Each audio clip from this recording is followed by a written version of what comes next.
Hello everybody, Gisele Grenier here. In this video lesson, basically answering a question that was asked about transparency in paint. And on the flip side, another question was asked about extending the drying time of paint. So I'm going to do both of those questions, I'm going to answer both of those questions in this one video.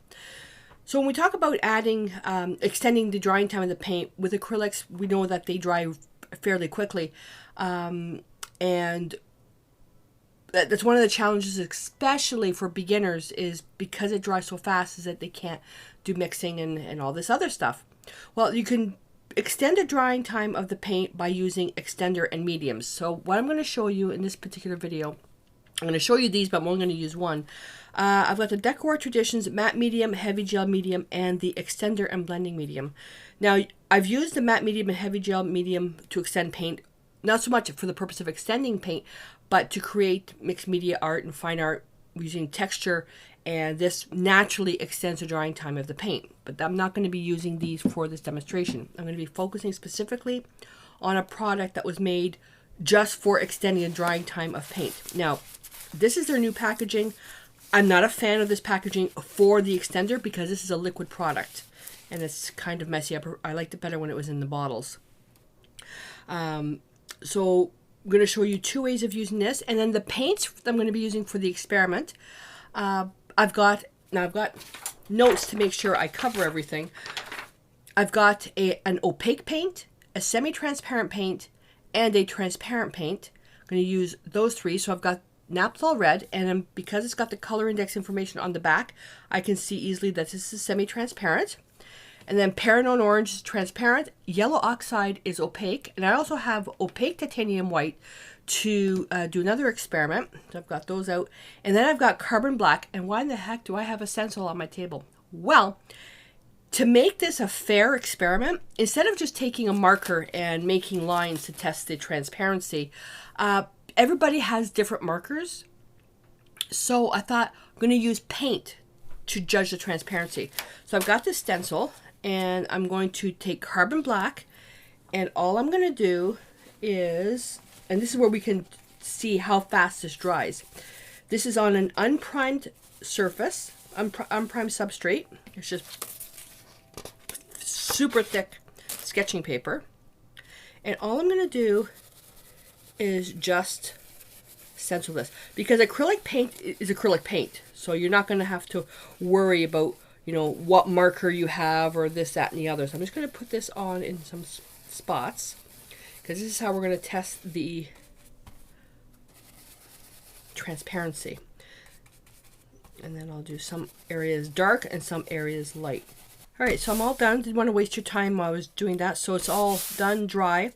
Then to clean the stencil, I just put the stencil on the back and just do baby wipe, and I got some different effects and on there as well. So the two ways that you can apply the extender. Now, some people may say you should never use extender. You should only use water to extend the drying time of your paint. Problem with that, and well, the problem with that is water. If you use too much water, you're going to weaken the strength of the pigment. Okay? Extenders were actually made specifically for this reason, so you're not going to weaken the pigment. Depending on the brand you're using, you need to read the directions, because some of them may say use a percentage of extender to paint and all that stuff. So make sure you follow the directions. And if you ever have questions about the specific product you're using, just contact the manufacturer. But one of my mentors way back actually said, never use mediums in with your paint because it ruins the strength of the pigment, which at that point I kind of went, I think you may be misinformed, like I said, because products like this were made specifically for that reason without weakening pigment. Okay, that's out of my system. So this particular product, the extender and blending medium, you can take it and then you can apply it directly onto your surface and then paint on top of that. That's fine if your surface is primed and you already have paint on there, but because this is unprimed paper, all that's going to do is just sink into the paper. That's why I want to do this specific experiment.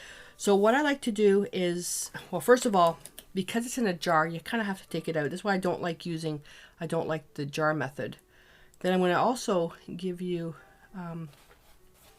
remind me what you can do with this as well. You can turn your acrylics into something like oils. So I've got that in there. So I put probably about a 1 to 4 mixture, and we're going to turn. Oh, you know what I forgot to do? I forgot to do. Hang on, let me do this. Take it from the back, and I'm just going to cover. So we got to do the experiment fair. So although yellow oxide is opaque, it's not. It's kind of like semi-opaque. Make sure you get all the water out. So I'm applying this without any medium. So this is as is. And you can see the opacity. And this is also a way to test your optical color mixing. You can see how the color changes with the color that's underneath. Now the only thing is the red I can't. So I'm going to go right to the tube. And we'll do it where? Somewhere we're going to have some room. Yeah, we'll do it right here. Now when you're doing experiments like this, make sure that you have note paper so you can record your findings, and preferably in a color mixing journal if possible. I'm going to have to make another one because it's full. There we go.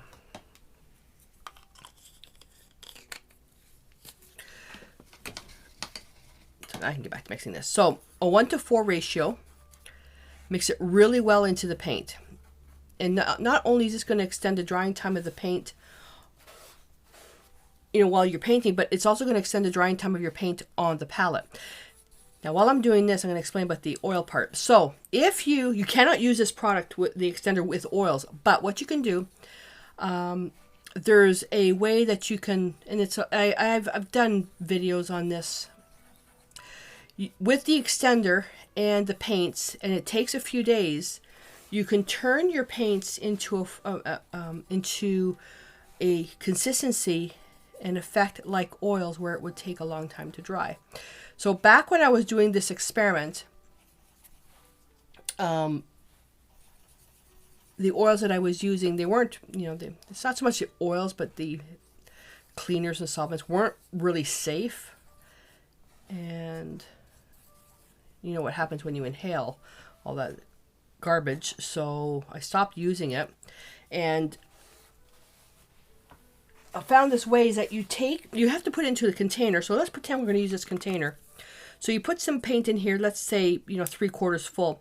Then you add about 25 to 30% of the extender, mix it really well, and leave the cap off. And you just keep stirring every few hours. And what's happening is that because the water content in the paint evaporates, but the extender is going to keep the paint wet. And you do that over a few days. You just keep adding more extender and just stir, stir, stir. Your paint will become more transparent though, but your paint will last a really long time. There are products now in the market that are made to, simulate oils, but this is a great way without having to buy another product. All right, so I'm going to get my brush. Where's my brush? Okay, so we put this on without the extender, and it's already dry. So that was what? Maybe 3 minutes? So now if we take this, and I'm going to put it right beside. Again, this is unprimed paper. All right, so I'm looking at my thing. Okay, 622. I'm just looking at the shine. I'm on an angle, looking at the shine.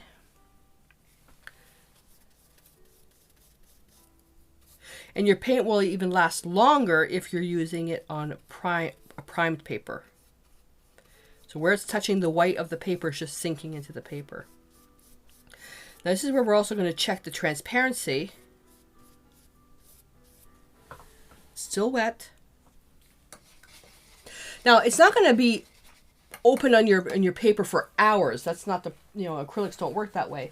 But I'm thinking you're going to get probably an extra couple of minutes to be able to do some work. And depending on how much of the medium that you add, that will lengthen the time. Now, although I'm doing this here,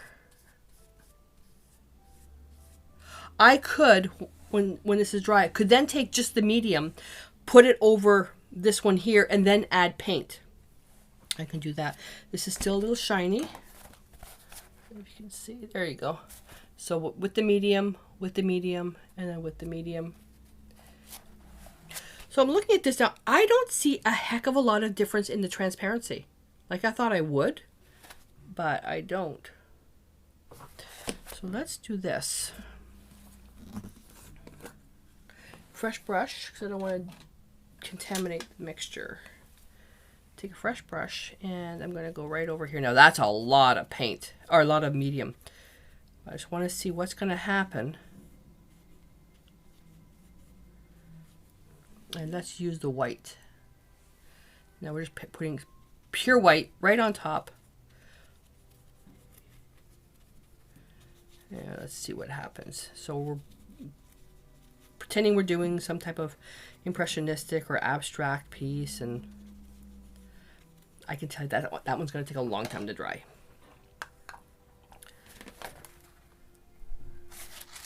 Oh, that's still a little bit wet.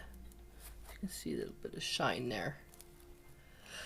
So, okay, so for the transparency, not that much of a difference. So we got about, I would say, maybe 2 extra minutes of working time with that. And then from there, what you can do, let me just rinse that brush, is that you can turn around now and continue to paint on top. So this is now the paint with the medium in it. And what the extender comes in, sometimes when we're painting and I keep telling you, okay, if it starts to get tacky, you got to stop because you're going to lift up the paint. That's where the extender really comes in, is that you're not going to be lifting up that paint because you're going to have that extra few minutes.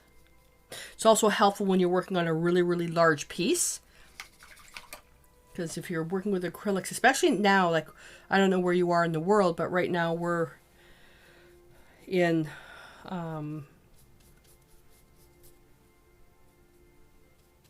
we're getting through a frigid, like really bad cold spell. And wake up what temperatures, because we're on the mountain, wake up temperatures were like in the minus 24 Celsius with the wind chill. So the furnace is going off, dry heat, and everything dries super fast. Now I'm going to be using brush strokes in this one so we can test the different thicknesses of the paint. Really blot the brush. You don't want any extra moisture in there. I'm going to put that one on really thick. And let's see what happens with that one. Alright, so now we turn this. So that's still really wet. If you can see, where is the shine? There we go. So that's nice and wet still. And this one here as well. So what's nice with this stuff too, doesn't leave any solid behind. So like with the heavy gel medium, you're left with some of the product in the paint, where the extender doesn't leave any solids behind. You're actually left with paint. Let's see. So I'm going to read you this. So add to Tradition's artist acrylics to extend open working time or improve flow on larger surfaces. Excellent for wet on wet blending techniques. Directions: apply thin coats with brush directly to dry surface or mix with paint. Not recommended for use with oil-based products, obviously. Water-based, soap and water cleanup. And then you can go to decor.com for more information. This stuff will last you a long time, and you don't have to use it in all your paint. You just have to remember, though, that when you do use it, that you remember where you used it. So if you want, once you've done your strokes and you want it to dry, that you don't accidentally go back over it. Where I see this to be, honestly, one of the best uses of the product, and it's just for me. So I'm going to take opaque white without the medium, a little bit of yellow oxide, And you guys will probably figure out what I'm doing here.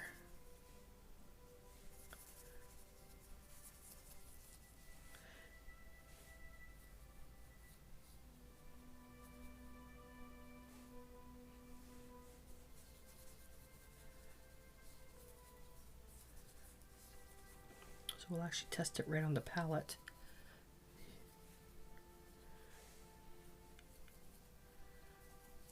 So I've taken various mixtures. So the opaque white did not have any of the medium in it. So created some various mixtures moving around. So this one here has the less medium. This is where you can see about the drying time for portraits. This is where the product really shines. So I'm going to wipe it out, wipe my brush, but then I can go right into here and take a different mixture.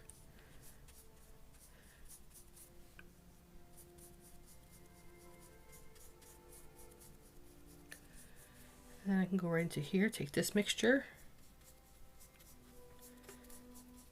So with the white, you know, making things obviously opaque, you have quite a, you don't have to use a lot of it to take something with the medium to make it opaque. It doesn't take much, but when you're using portraits, the white is something you have to use if you're painting Caucasian skin tone and to work with values. So I'm just going to go around.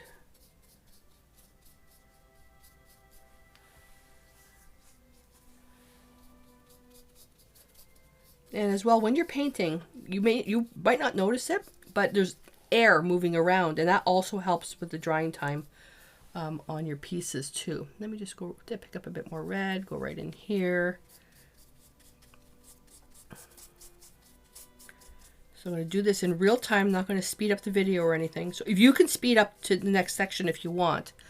I just want to do this just so we can do some extra checking.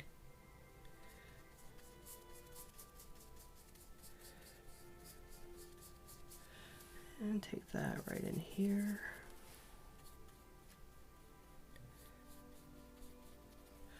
Alrighty. So where we put the medium on top of the paper first and then the paint on top, it's still wet.